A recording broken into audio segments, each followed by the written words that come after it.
আমরা ঠান্ডা মাথায় ভাবি না, ঠান্ডা মাথায় ভাবতে হবে, ধৈর্যশীল হতে হবে। ইন্নামা সাবরু ইনদা সাদামাতিল উলা।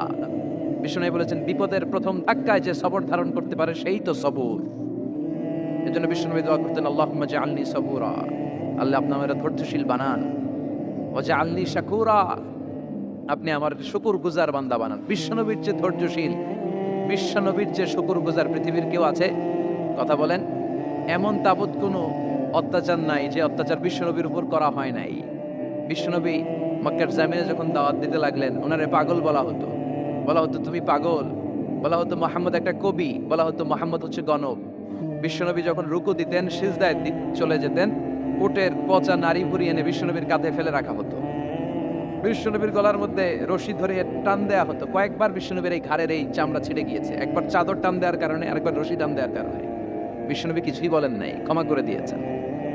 যেই মক্কার শত্রুরা বিশ্বনবীকে মক্কা থেকে বিতাড়িত করেছেন, এবং যেই রাতে উনি হিজরত করলেন, মাইগ্রেট করলেন, উনি কেঁদে কেঁদে বারবার মক্কার দিকে ফিরে তাকায়, আবার যায়, আবার ফিরে তাকায়, মাতৃভূমির মায়া ছাড়তে পারছেন না। আর বলছিলেন মাক্কা তু আহাব্বুল বিলাদ ইলাইয়া, মক্কা আমার কাছে সবচেয়ে প্রিয় শহর। লাউলা উখরিজতু লামা খরাজতু মিনহা, আমার যদি বের করে না দেয়া হতো এই শহর থেকে, আমি কোনোদিন এই শহর থেকে বেরোতাম না। এত ভালোবাসতেন বিশ্বনবী মাক্কাতুল মুকাররমাকে। ধৈর্যশীল ছিলেন। এত অত্যাচার অনাচারের পরে যখন মক্কা বিজয়ের ক্ষণ আসলো, এই মক্কাকে বিশ্বনবীর করতলগত করে দিল কে? ফাতহে মক্কা হলো। বিশ্বনবী চাইলে পিষে পিষে প্রতিটা কাফের মুশরিককে শেষ করে দিতে পারতেন, ঠিক কিনা? কিন্তু বিশ্বনবী বললেন লা তাসরিবা আলাইকুমুল ইয়াউম ইযহাবু আনতুমুত তুলাকা, কোনো রিভেঞ্জ চলবে না, আজকে কোনো প্রতিশোধ নাই।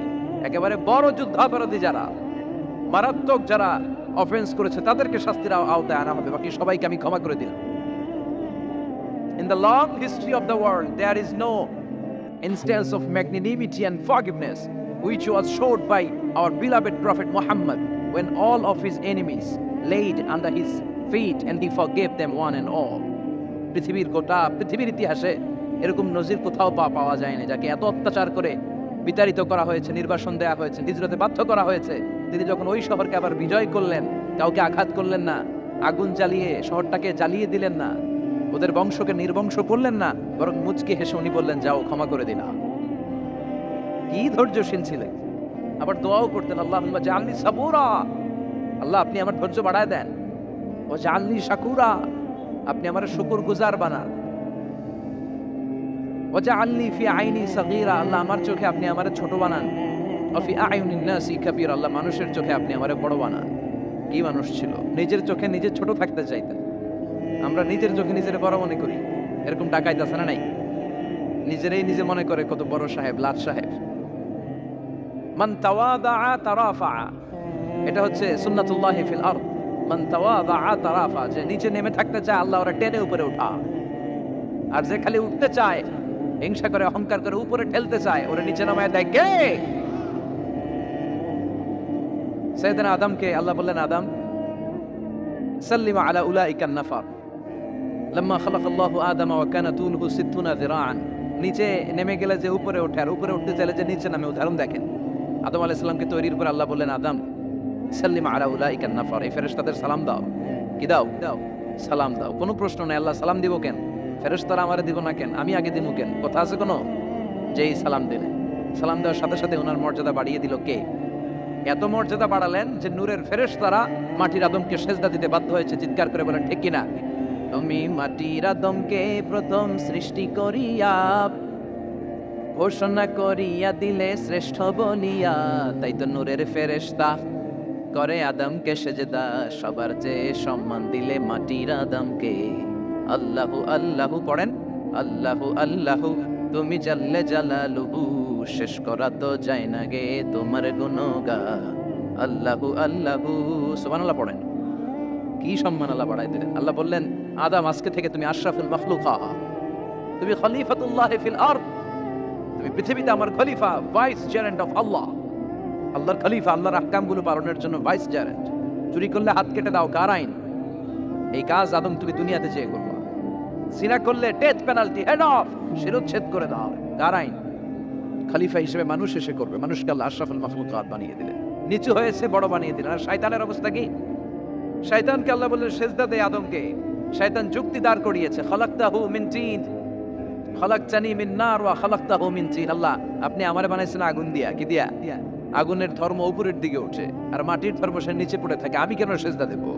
শয়তানকে চিরকালের জন্য ইবলিস মালউন, অভিশপ্ত আর জাহান্নামী হিসেবে ঘোষণা দিয়ে দিল কে? এজন্য আপনি ছোট থাকতে চাইবেন, আপনারা বড় বানাবে কে? আর আপনি নিজে যদি বলেন আমি বড়, থাপ্পড় মেরে আপনারা নিচে নামাই দিবে কে?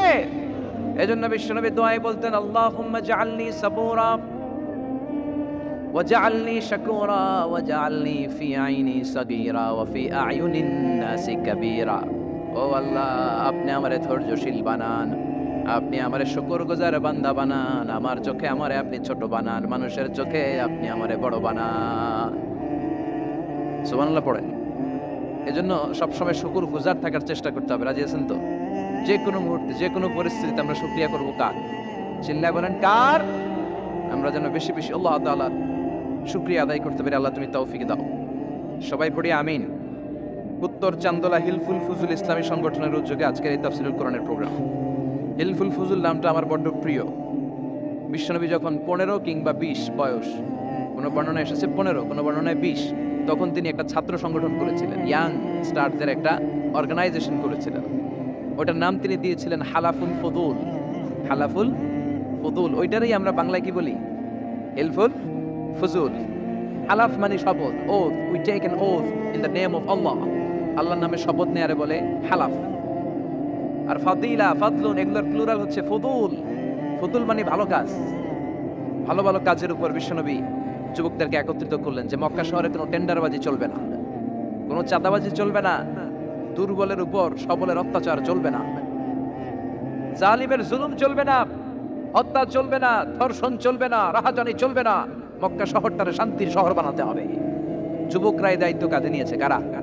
মুরব্বীরা না, যুবকরা। যুবকদের আছে প্রাণ ফেলা উচ্ছ্বাস, অনেক শক্তি। এজন্য যুবকদেরকে ভালো কাজে আসতে হবে। যুবকরা চাইলে এই দেশের চেহারা পাল্টে দিতে পারে। এদেশে যুবক ভোটার আছে কয়জন জানেন? নতুন করে যুবক ভোটার হয়েছে 2 কোটি। কয় কোটি? 2 কোটি না? Can you imagine that? কল্পনা করতে পারেন? They can change Bangladesh. They can change the face of Bangladesh. তারা 56,000 বর্গ মাইলের এই বাংলাদেশের চেহারা পাল্টে দিতে পারে। তাদের অনেক শক্তি। এজন্য যুবকদের এই শক্তি কাজে লাগাতে হবে। ফেন্সিডিল, গাঁজা, ইয়াবা, হিন্দি সিনেমা, এগুলোর পিছনে দৌড়ানো যাবে, পর্নোগ্রাফির পিছনে ছোটা যাবে। যুবক বয়সে ভয় করতে হবে কারে? চিল্লায় বলেন কাকে? আল্লাহ আমার যুবক ভাইদেরকে তুমি তৌফিক দাও। বিশ্বনবী হালাফুল ফুদুল তিনি গঠন করলেন মক্কাতুল মুকাররমাতে। পুরো মক্কা শহরটা শান্তির শহর হয়ে গেল। সুবহানাল্লাহ। আল্লাহ উত্তর চান্দোলা হিলফুল ফুজুল ইসলামী সংগঠনকে তুমি কবুল করো। আজকের প্রোগ্রামের সভাপতিত্ব করছেন আল্লামা অধ্যক্ষ গোলাম সরোয়ার সাইদি পীর সাহেব আড়াইবাড়ি দরবার। আমার প্রিয় নানা ভাই আলোচনা করেছেন, বয়ান করেছেন। আল্লাহ নানা ভাইকে কবুল করো। নানা ভাইটা একটু ইয়াং হয়ে গেছে না? হ্যাঁ, অনেক জায়গায় লোকজন খুব বিভ্রান্তিতে পড়ে যায়। ঘটনা কি? আপনি নানা হইলেন কবে, নাতনি হইল কবে, আবার জামাই পেলেন কবে? আমারও বলা যে তুমি যে আমার নানা ভাই বানাইছো, আমি তো এর উত্তর দিতে দিতে কাম সারা। তো আল্লাহ নানা ভাইকে তুমি কবুল করো। তিনি হকের কথা, কোরআনের কথা বলেন। পীর সাহেবদের মুখে এরকম হুঙ্কার দেখা যায় না। কথা কন। এরা থাকে খানকায়, এদের পেট থাকে বড়। সবার কথা বলছি না, বেশিরভাগ কথা বলেন। এই ভণ্ডামি এই দেশে আছে না নাই? দো দেল বান্দা কালমা চোরে না পায় শ্মশান না পায় গোরে, দিন থাকিতে আয়রে পথে ছাইড়া দে ভণ্ডামি ভণ্ডামি ভণ্ডামি ভণ্ডামি, ছাইড়া দে ভণ্ডামি। আছে না নাই? নামাজ কালাম পড়ে না, ইবলিস শয়তানের নানা। আছে না?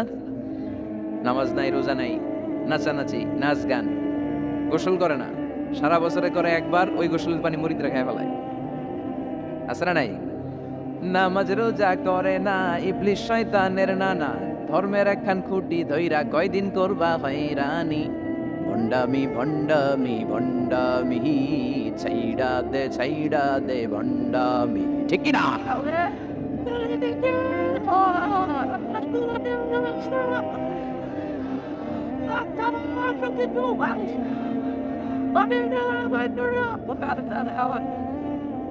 ভণ্ড পীর ও পীর, আমার নানা ভাইও পীর। কথা কন। পীরে পীরে পার্থক্য আছে না নাই? পীরে পীরে পার্থক্য আছে। এজন্য পীর চিন্তা হবে। এদেশে এই পাক ভারতে ইসলাম প্রচারে ওলিয়া উলিয়াদের, পীর মাশায়েখদের অবদানের কোনো শেষ নাই। কিন্তু চিনতে হবে, কোষ্ঠী পাথর দিয়ে যাচাই করে নিতে হবে। কারণ এই পীরের আদলে অনেক ভণ্ড এই বাংলার জমিন আছে না নাই? এই ভণ্ডদের সাথে আমাদের কোনো সম্পর্ক নাই। ওনার দরবারে আলোচনা হয়, সাইয়্যিদ কামালউদ্দিন জাফরি সাহেব যায়, আমরা যাই, দেশ বরেণ্য ওলামায়ে কেরাম আমরা যাই, যারা হকের কথা বলে, যারা কোরআন সুন্নাহর আলোকে বলে, কোনো ভণ্ডামি নাই। যাবেন, প্রতি বছর যাবেন। এরপর ওই যে কেরাত সম্মেলন হবে না এবার 17ই ফেব্রুয়ারি, আমার প্রোগ্রাম যশোর। আমাকে অনেক বলেছিল থাকতে পারলে আমিও কোরআন নিয়ে কিছু কথা বলে আসতে পারতাম, শুনে আসতে পারতাম কারীদের তেলাওয়াত। যাবেন আপনারা, দাওয়াত করে দিলাম। আল্লাহ আজকের সভাপতিকে তুমি কবুল করো। তারপরে আজকে কথা বলেছে মাওলানা রফিকুল ইসলাম ভুইয়া সাহেব, আমাদের সভাপতি সিরাতুন নবী ফাউন্ডেশনের চান্দোলার না। রফিক ভাইরা চিনেন এমন কেউ নাই, এজন্য আর কিছু বলতেছি না তার নামে। আল্লাহ রফিক ভাইরা তুমি কবুল করো। গোলাম কবির চৌধুরী আল আজহারি আসতে পারে নাই, আমার বন্ধু মানুষ, একসাথে পড়াশোনা করেছি। এরপর আমার এক মিজানুর রহমান আতিকি আমার আগে আলোচনা করেছে, আল্লাহ তাকেও তুমি কবুল করো। সালাত নিয়ে কথা বলতেছিলেন। সালাত আউয়ালু মা ইউহাসাবু বিহিল আবদু ইয়াউমাল কিয়ামাতি আস-সালাহ। কিয়ামতের দিন সর্বপ্রথম হিসেব নেওয়া হবে নামাজের, সালাতের। সালাত চিনেন তো? কুরবানির গোশত খাওয়ার মাঝখানে যেটা খায় ওটা, হ্যাঁ? এটারে বাংলায় আমরা নামাজ বলি, কি বলি? নামাজ। বিশ্বনবী ইন্তেকাল করবেন, রূহ বের হয়ে যাচ্ছে, 2-3টা শব্দ বললেন, এর মধ্যে একটা ছিল সালাত। আর সালাত উম্মতেরা নামাজ, নামাজ, নামাজ ছেড়ে দিও না, আমা মালাকাত ঈমানে। মানুষ ইন্তেকালের আগে শ্বাস বের হয়ে যাচ্ছে, রূহ চলে যাচ্ছে, ওই মুহূর্তে কি জরুরি কথা বলে নাকি ফালতু কথা বলে? সবচেয়ে জরুরি কথাটাই তখন সে বলে যায়, ঠিক কিনা? কথা বলেন। বিষ্ণু বলেছিলেন নামাজ। তাহলে এই সালাতের গুরুত্ব আছে না নাই? সর্বপ্রথম এই সালাতের ব্যাপারে in the day of judgment আমাদেরকে প্রশ্ন করবে কে? সালাতে কায়েম করো, সালাতে কায়েম করো, হবে সম্মানী তুমি, হবে জান্নাতি তুমি, হবে সম্মানী তুমি, হবে জান্নাতি তুমি। দিবে কাল হাসরে শীতল ছায়া হারশে আজিম, রব্বিয়াল আলা, রব্বিয়াল আযীম, রব্বিয়াল আলা, রব্বিয়াল আযীম। সুবহানাল্লাহ পড়ে। এজন্য নামাজ, নামাজ, এই নামাজ যাতে মিস হয়ে না যায়। সব মিস হতে পারে, নামাজ মিস হতে পারে না। আল্লাহ তুমি বুঝার তৌফিক দান করো। সাইয়েদনা মুসা আলাইহিস সালাম অত্যন্ত রাগী ছিলেন। উনি একবার এক থাপ্পড় মেরে ফেরাউনের বাবুর্চিকে দুনিয়া থেকে বিদায় করে দিয়েছেন। আরেকবার আরেক থাপ্পড় মেরে সাইয়েদনা মালাকুল মাউতের চোখ বন্ধ করে দিয়েছিলেন। উনি রেগে গেলে ওনার মাথার চুলগুলো ওনার টুপি ভেদ করে উপরের দিকে এরকম খাড়া হয়ে দাঁড়িয়ে যেত। মাঝে মাঝে এরকম শক্ত লোকের দরকার আছে না? নাই নাই। কয়েকটা ক্যারেক্টার আছে, যেমন সাইয়েদনা ওমর ফারুক, সাইয়েদনা মুসা আলাইহিস সালাম, ওনাদের মুখের চেয়ে লাঠি চলতো বেশি। মাঝে মাঝে লাঠি চালানোর দরকার আছে না? নাই। আদবের লাঠি সবসময় মাচায় তুলে রাখলে চলবে না। ওমরে ফারুকের এমন হাইবাত ছিল, বিষ্ণুবীর স্ত্রীরাও ওমরে ফারুককে ভয় পেত, মুনাফিকরা ওমরে ফারুককে ভয় পেত, এমনকি শয়তানও ওমরে ফারুককে ভয় পেত। বিষ্ণু বলতেন, ইয়া ওমর মা সালাকা শাইতানু সালিকান ফাজ্জান ইল্লা সালাকা ফাজ্জান গায়রা ফাজ্জিক। ওমর, শয়তান যদি তোমারে কোনো রাস্তা দিয়ে হাঁটতে দেখে, শয়তান ওই রাস্তা রেখে দিয়ে অন্য রাস্তা দিয়ে হাঁটে। সুবহানাল্লাহ। রাস্তে বলেন, প্রভু তুমি বলেছ রাসূল দেবে না, বলনি দেবে না ওমর, বলনি দেবে না হামজা তারি, খালিদ বিজয়ী সমর। প্রভু তুমি বলেছ রাসূল দেবে না, বলনি দেবে না ওমর, বলনি দেবে না হামজা তারি, খালিদ বিজয়ী সমর। প্রভু তুমি বলেছ রাসূল দেবে না। আল্লাহু আকবার পড়েন। কি ওমরে ফারুক, মুনাফিকরা ভয় পাইত, বিশ্বনবীর স্ত্রীরা ওনারা দেখে ভয় পেতেন, শয়তানও ভয় পেত। ওমরে ফারুকের অভ্যাস ছিল মুখের আগে লাঠি চলতো বেশি। সুবহানাল্লাহ পড়েন। আমরা যারা ইমাম সাহেব, তারা একামত হলে কেবলামুখী হয়ে দাঁড়ায় থাকি না? একামত চলতেছে, ইমাম সাহেব কোন দিকে দাঁড়ায় থাকে? কেবলামুখী। ওমরে ফারুক মুসল্লিদের দিকে হয়ে দাঁড়ায় থাকতেন, আর হাতে থাকতো একটা লাঠি। কি থাকতো? কাতারকে বাঁকা করতে পিঠায় সোজা করে দিতেন, এই সোজা করো, ইস্তাউ আকিমু সুফুফাকুম ওয়া'তাদিলু। এই ছিলেন ওমর। এজন্য বিশ্বনবী বলতেন, আশাদ্দুহুম ফি আমরিল্লাহি ওমর। আল্লাহর দ্বীনকে আল্লাহর জমিনে বাস্তবায়নের জন্য সবচেয়ে কঠোর সাহাবী হচ্ছে ওমর। সবাই আবু বকরের মতো হলে চলবে। আরহামু উম্মতি আলা উম্মতি আবু বকর। আমার উম্মতের মধ্যে সবচেয়ে রহম দিলের সাহাবী হচ্ছেন আবু বকর। সাইয়েদনা আবু বকরের দিলটা, হৃদয়টা এত নরম ছিল, উনি যখন নামাজে দাঁড়াতেন, উনি কান্নার কারণে তেলাওয়াতের আওয়াজ পিছনে মুসল্লিরা শুনতে পেত না। রজুলুন আসিফ, কোমল হৃদয়ের মানুষ, এত ভদ্র হৃদয়ের মানুষ, এত প্রিয় ছিলেন আল্লাহ তাআলার কাছে। বিশ্বনবী মেরাজ থেকে যখন আসলেন, এসে ঘটনা বর্ণনা শুরু করলেন, আমি মক্কা থেকে ফিলিস্তিন গিয়েছি, ফিলিস্তিন থেকে দূর পাহাড়ে উঠেছি, সেখান থেকে 7 আকাশ পাড়ি দিয়ে আল্লাহর আরশে গিয়েছি, জান্নাত জাহান্নাম দেখেছি, আবার ফজরের আগে ফিরে এসেছি। আবু জাহেল, উতবা, সাইবা, ওয়ালিদ ইবনে মুগিরা জানতে, ওরা কয় এতদিনে একটা পাইছে, একটা ইস্যু পাইছে, এই ইস্যু দিয়া মুহাম্মাদের বিরুদ্ধে যত বদনাম রটানো যায় আমরা রটাবো। সর্বপ্রথম যে ধরছে বিশ্বনবীর সাহাবী আবু বকরকে, যে বলে, আবু বকর দেখো, তোমার বন্ধু এতদিন যা বলতো মেনে নিতাম, আজকে সে কি বলে, সে তো পুরো পাগল হয়ে গিয়েছে। নাউজুবিল্লাহ পড়ে। যেখানে মক্কা থেকে ফিলিস্তিন যেতে লাগে 15 দিন, ফিরে আসতে লাগে 15 দিন, যেতে আর আসতে লাগে 1 মাস, সে নাকি মাঝরাতে উঠে বাইতুল মুকাদ্দাস গিয়েছে, নবীদের নিয়ে ইমামতি করেছে নামাজের, আরো সে গিয়েছে, জান্নাত জাহান্নাম দেখেছে, আবার নাকি ফজরের আগেই চলে এসেছে। এটা কেমন পাগলামির কথা বলো তো? সাইয়েদনা আবু বকর বললেন, আমার রাসূল কি আসলেই এই কথা বলেছে? আবু জাহেল, উতবা, সাইবা বলে, হ্যাঁ, তোমার নবী, তোমার মুহাম্মদ এই কথাই বলেছে। সাইয়েদনা আবু বকর বলেন, বিশ্বনবী যদি এটা বলে থাকেন তাহলে বিশ্বনবী সত্য বলেছে। আমার নবী বলে থাকলে সত্য বলেছে, তিনি মিথ্যা বলতে পারে? as-sadiq al-amin, সত্যবাদী, the trustworthy personality, সবচেয়ে বিশ্বাসী মানুষ, তিনি কখনো মিথ্যা বলতে পারে? বিশ্বনবী বললেন, আবু বকর আনতা লাস্তা আবু বকর ফাকাত, তুমি আজকে থেকে শুধু আবু বকর নও, আজকে থেকে মিনাল ইয়াউম আনতা আবু বকর as-সিদ্দিক, তুমি আজকে থেকে সত্যবাদী আবু বকর। সেদিন থেকে তিনি as-সিদ্দিক উপাধি পেয়েছেন। সিদ্দিক মানে তিনি সত্য গ্রহণে, সত্য প্রকাশে, সত্যের ব্যাপারে আপোষহীন। সুবহানাল্লাহ পড়েন। কিন্তু সাইয়েদনা আবু বকর ছিলেন কোমল হৃদয়ের অধিকারী, তার বিপরীতে সাইয়েদনা ওমরে ফারুক ছিলেন শক্ত হৃদয়ের অধিকারী। এজন্য দুইটারই দরকার আছে, তাইলেই ব্যালেন্স হয়। সবাই নরম হইলেও চলবে না, আবার সবাই গরম হইলেও চলবে না, ঠিক কি না? দুইটার মাঝামাঝি থাকার দরকার আছে না নাই? এজন্য মারামারি করতে পারবেন, কিন্তু এটা করতে হবে ইসলামের পক্ষে। কথা বলেন। আল্লাহ বলে, ফাদরিবু ফাওকাল আনাক, ঘাড়ের উপরে মারো, ওয়াদরিবু মিনহুম কুল্লা বানান, আর গিরায় গিরায় মারো। কোথায় মারতে হবে? ঘাড়ের উপরে আর গিরায় গিরায়। তবে এটা নিজেদের মধ্যে এই মারামারি করলে চলবে না। ইসলামকে প্রতিষ্ঠা করার জন্য, কালেমার বাণীকে সুউচ্চ করার জন্য যদি মারামারির প্রয়োজন হয়, আমরা মারামারি করতে রাজি আছি না? কোন একদিন এ দেশের আকাশে কালিমার পতাকা উড়বে, সেদিন সবাই খোদাই বিধান পে দুঃখ বেদনা ভুলবে। কোন একদিন এ দেশের আকাশে কালিমার পতাকা উড়বে, সেদিন সবাই খোদাই বিধান পে দুঃখ বেদনা ভুলবে। ঠিক কি না? এটা আমাদের স্বপ্ন। আমরা কালিমাকে বিজয়ের আসনে দেখতে চাই। আর মুমিনকে বিজয় দান করে কে? চিল্লায় বলেন, কে? আল্লাহ বলেন, ওয়ালা তাহিনু ওয়ালা তাহজানু ওয়া আনতুমুল আ'লাউনা ইন কুনতুম মুমিনিন। চিন্তিত হয়ো না, দুশ্চিন্তা করো না, বিজয় তোমাদের হবেই যদি তোমরা মুমিন হও। তবে ঈমানটা হতে হবে পাক্কা ঈমান। কথা বলেন। এজন্য মারামারি করলেও এটা ইসলামের পক্ষে মারামারি করতে হবে, ইসলামের পক্ষে থাকলেই লাভ। কারণ ইসলামকে যে বিজয় দেয়া হবে এটার ঘোষণা দিয়েছে কে? ওরা চায় মুখের ফুৎকারে ইসলামের বাতিকে নিভিয়ে দিতে। আল্লাহ বলে, কিয়ামত পর্যন্ত আমি ইসলামের বাতিকে জ্বালিয়ে রাখবো। Up to the day of judgment ইসলামের আলো জ্বলতেই থাকবে, কেউ এটা থামাতে পারবে? দেখেন তা, তিনি আজীবন আলিম। আল্লাহ বলে, আমি প্রথম, আমি শেষ, আমি গোপন, আমি প্রকাশ্য, আমি চিরকালের জন্য ক্ষমতার চেয়ারে বসেছি, কোনোদিন এই চেয়ার আমি ছাড়বো না। ঠিক কি না? উনি আজীবন ক্ষমতার মালিক, উনি শুরু থেকে আছেন, শেষ পর্যন্ত থাকবেন। সুবহানাল্লাহ পড়ে। আমার কথা কি বোঝা যাচ্ছে? বুঝতে পারতেছেন?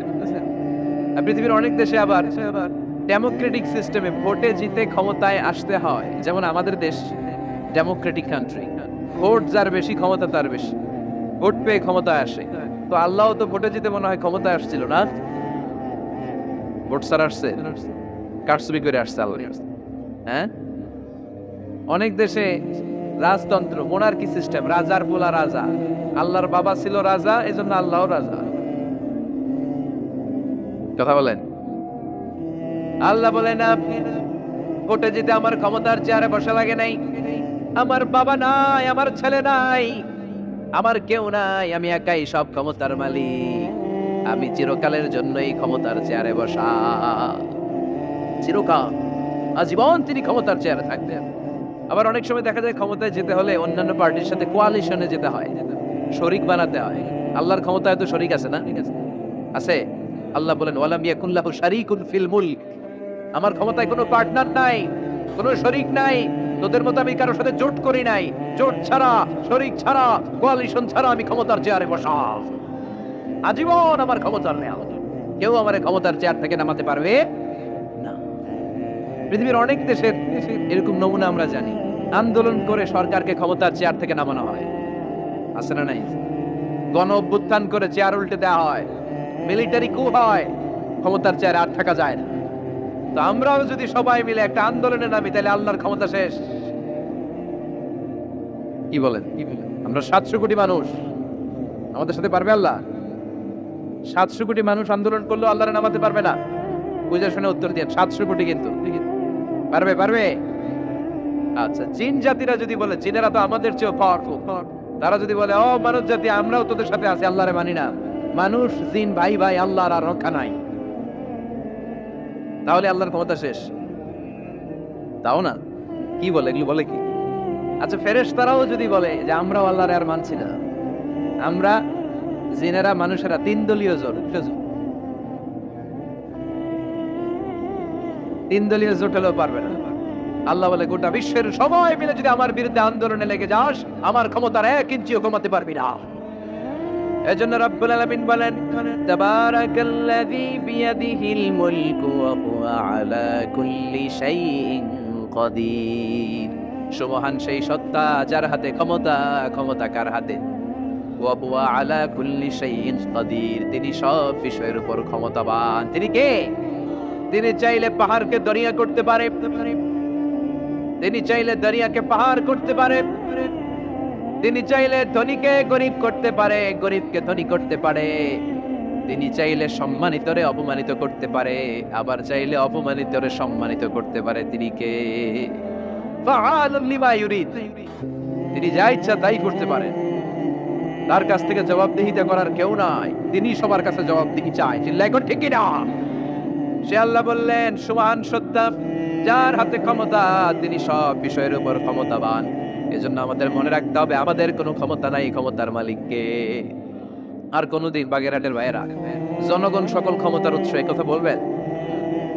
মনে থাকবে? থাকবে। তাহলে আওয়াজ করে বলেন তো, সকল ক্ষমতার উৎস কে? সবকিছু করতে পারে কে? সব ক্ষমতার মালিক আল্লাহ। অনেক কথা আল্লাহ 30 আয়াতে বললেন, কয়টা বলবো? কিছু দূর যে আল্লাহ বলা শুরু করলেন وَلَقَدْ زَيَّنَّا السَّمَاءَ الدُّنْيَا بِمَصَابِيحَ وَجَعَلْنَاهَا رُجُومًا لِلشَّيَاطِينِ। সুবহানাল্লাহ পড়েন। আল্লাহ বললেন আমি নিকটবর্তী আকাশটারে তারা দিয়ে, আলো দিয়ে, মোমবাতি দিয়ে আলোকিত করেছি। I have beautified the closer skies with light and candles. আমি তারা দিয়ে নিচের আকাশটাকে সুশোভিত করেছি। তারা দিয়ে আমাদের আকাশটারে, মহাশূন্যটারে সুশোভিত করেছে কে? তারা চিনেন? চিনেন? চিনেন না? খালি আকাশের দিকে রাতে তাকালে কি দেখা যায়? তারা। রাতের বেলা তারার মেলা।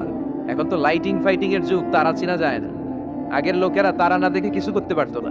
আগের মুরব্বীরা তারা দেখলেই বুঝতো কয়টা বাজে, ঘড়ি লাগতো না। আগের নাবিকেরা তারা দেখে তারা রাত কয়টা বাজে নির্ধারণ করে ফেলতো। সুবহানাল্লাহ পড়েন। কত ধরনের তারা আছে। শুক তারা নাম শুনছেন? ধ্রুব তারা শুনেছেন? সপ্তর্ষি মণ্ডল একটা আছে, অনেকে তারা চেনে না।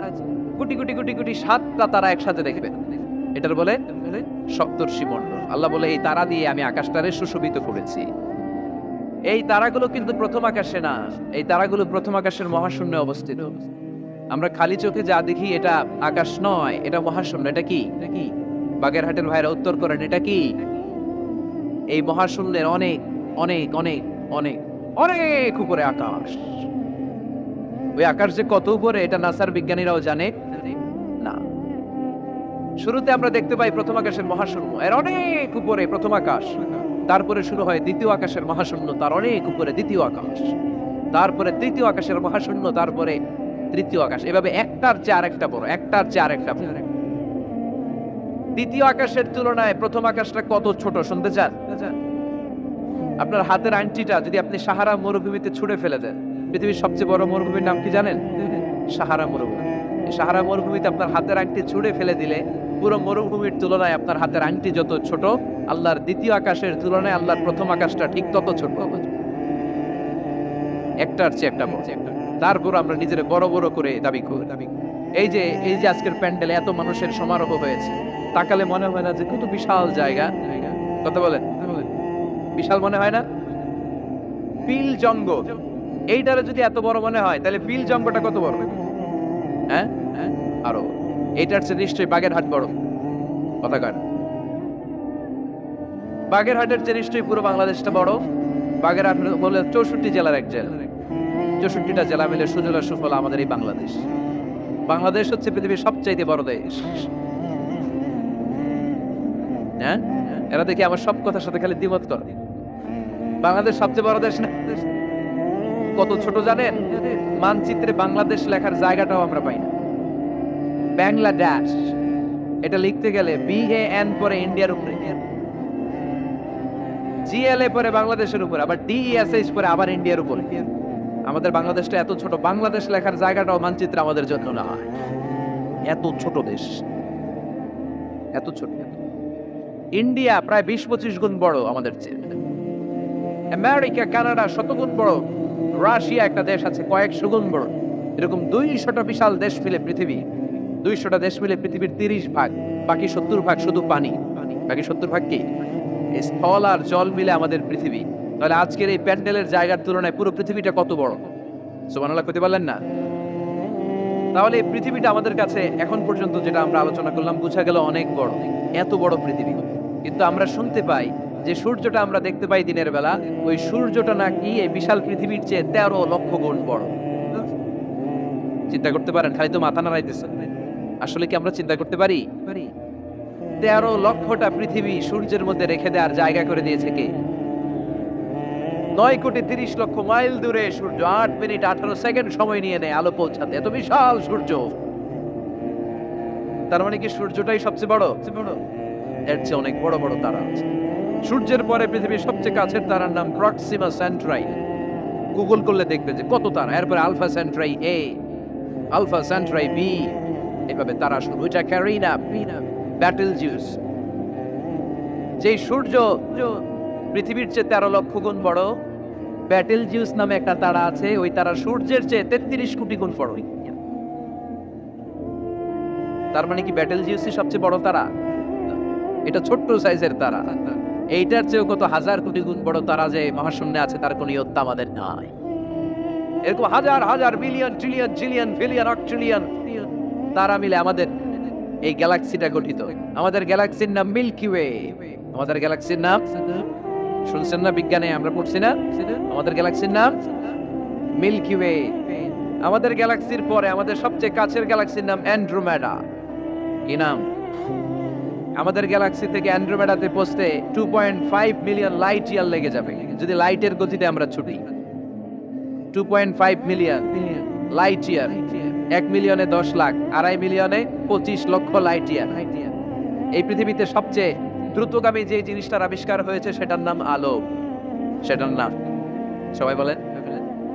আলো সবচেয়ে দ্রুত ছোটে। কত দ্রুত জানেন? 1 সেকেন্ডে 1,86,000 মাইল বেগে ছোটে।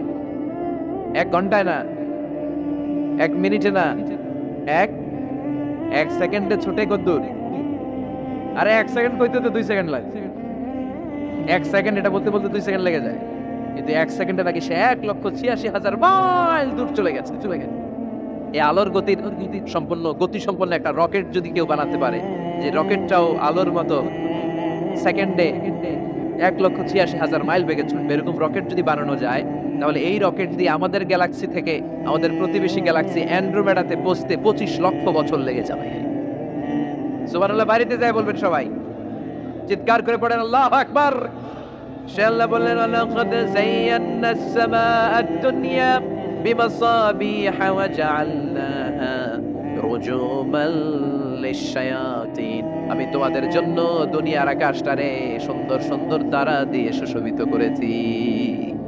এরকম বিশাল বিশাল তারা, দেখতে তো মনে হয় ছোট্ট একটা ডটের মতো না, একটা ফোঁটার মতো মনে হয় না তারাগুলা? এত বিশাল বিশাল তারা মহাশূন্যে রেখেছে কে? চিল্লায় বলেন কে? এরপরে এই সূরার মাঝে মাঝে এসে আল্লাহ বললেন হুয়াল্লাযী জাআলা লাকুমুল আরদা যালুলান ফামশু ফি মানাকিবিহা ওয়া কুলু মির রিজকি ওয়া ইলাইহিন নুশুর। আল্লাহ বলে আমারে তোরা চিনিস না, চিনে নে, আমি হলাম এমন সত্তা, আমি তোমাদের জন্য জমিনটারে সমতল বানিয়ে দিয়েছি, তাই যেখানে মন চায় তোমরা সুন্দর করে হেঁটে হেঁটে যেতে পারো। তার মানে এই নয় যেখানে খুশি সেখানে যাবা, শেষকালে আমার দিকে ফিরে আসতে হবে, ঠিক কি না? মিনহা খালাকনাকুম ওয়া ফিহা নুঈদুকুম ওয়া মিনহা নুখরিজুকুম তারাতান উখরা। মাটি থেকে বানালাম, মাটির কবরে পাঠালাম, আবার মাটির কবর থেকে আমাদেরকে উঠায়া দিবে কে? আল্লাহ বললেন যালুলান, আমি জমিনকে বানিয়েছি সমতল। আরেক আয়াতে বললেন হুয়াল্লাযী জাআলা লাকুমুল আরদা ফিরাশা, আমি জমিনকে বানিয়েছি বিছানা। সমান সমান না হলে আজকের প্যান্ডেলে এত সুন্দর করে আপনারা বসতে পারতেন? কথা বলেন না। প্যান্ডেলের এদিকে উঁচা, এদিকে নিচা, এদিকে খাড়া, এদিকে তেড়া, এদিকে গর্ত, এদিকে ভাঙ্গা, এরকম হইলে আজকে প্যান্ডেলটা সমান হইতো? এই সমান করে দিছে কে? আমরা যখন বিমানে চড়ি, বিমানের জানলা দিয়ে নিচে তাকালে দেখা যায় আল্লাহ কেমন মনে হয় যে সবুজ কার্পেট বিছাই দিছে। সুবহানাল্লাহ করতে পারলেন না? আবার আল্লাহ বলে সবুজ কার্পেট দেখে মনে করো না যে তোমরা বেঁচে গেলা, এই সবুজ কার্পেটের ভেতরে আগুন আছে না নাই? আমরা যে পৃথিবীর উপরে লাঙ্গল দিয়ে হাল চাষ করি, গাছ লাগাই, হেঁটে চলি, এই মাটিটার নিচে আগুন আছে। কি আছে? কি আছে? বিশ্বাস হয় নাকি আজগুবি কথা লাগে? রূপ কথা মনে হয় না? এই পৃথিবীর মাঝখানে আছে আগুন, জ্বলন্ত আগুন। আল্লাহ কোরআনে কসম কেটেছেন ওয়াল বাহরিল মাসজুদ, ফুটন্ত টকবকে সাগরের পানির কসম। আমেরিকান নেভাল একাডেমির সায়েন্টিস্টরা তারা হিসাব মিলাতে পারে না, সাগরের পানি দেখি ঠান্ডা, কিন্তু আল্লাহ কয় ফুটন্ত টকবকে সাগরের পানির কসম। এই গরম আল্লাহ পাইলো কই? তারা ভাবলো নিশ্চয়ই ভিতরে গরম আছে, নাইলে গরম আসলো কোত্থেকে? দেখি তো কোরআনের কথা সত্য কিনা। তারা সবসময় কৌতূহলী, এই কৌতূহলই তাদেরকে মহাবিশ্বের সুপার পাওয়ারের আসনে আসীন করেছে। আমাদের কোনো কৌতূহল নাই, আমগো আছে ফতুয়াবাজি। কথা কন, আমি তবলিগ, বাকি সব কাফের। আমি জামাত ইসলাম, বাকি সব মুনাফিক। আমি আহলে হাদিস, বাকি সব ঈমান হারাম। কথা কন, এই গুতাগুতি আছে না নাই? ফতুয়াবাজি আছে না নাই? একজনের পিছনে আরেকজন আছে না নাই? কি কারণে যে ফতুয়াবাজি করে, গীবত করে লেগে থাকে আল্লাহই জানে। এরা কি বুঝে এগুলো করে আল্লাহই জানে। খালি ফতুয়াবাজি, খালি গীবত, কেউ কারো ভালোটা দেখতে পারে না। একজন দাওয়াতি কাজ করতেছে, হকের কথা বুঝাচ্ছে, হাজার হাজার মানুষ তার স্পষ্ট ভাষা আর সহজ সাবলীল ব্যাখ্যার কারণে ইসলামের সৌন্দর্য খুঁজে পেয়েছে, কিন্তু তারও ঠ্যাং ধরে নিচে নামাতে চায়। এটা বাংলাদেশ, এমন দেশটি কোথাও খুঁজে পাবে না কো তুমি। আহা, খালি ফতুয়াবাজি।